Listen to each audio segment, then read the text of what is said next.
Hello दोस्तों, राधे राधे। आज मैं चुटकुला नाच गीत गाने जा रही हूँ। अगर आप सभी को अच्छा लगे तो प्लीज़ लाइक करना, कमेंट करना और मेरे चैनल को सब्सक्राइब करना।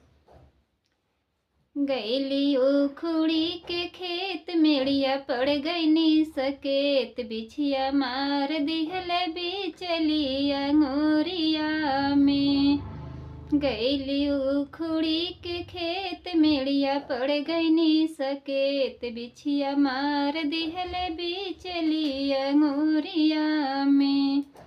ऐने पटना से झरवार, ससुर बैठे गोड़ेवार, छछ काल कई के रोवे मोर सजनवाना। छछ काल कई के रोवे मोर सजनवाना।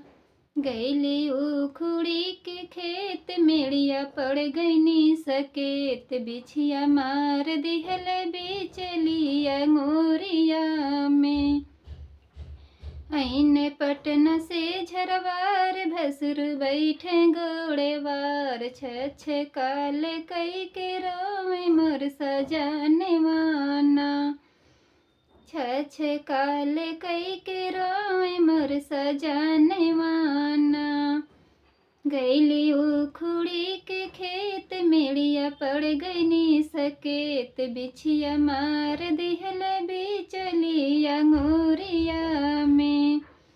ऐने पटना से झरवार, देवरू बैठे गोड़ेवार, छछ काल कई के रोवे मोर सजनवाना। छछ काल कई के रोवे मोर सजनवाना। गईली उखुड़ी के खेत मेड़िया पड़ गई नी सकेत, बिछिया मार दिहले बिचली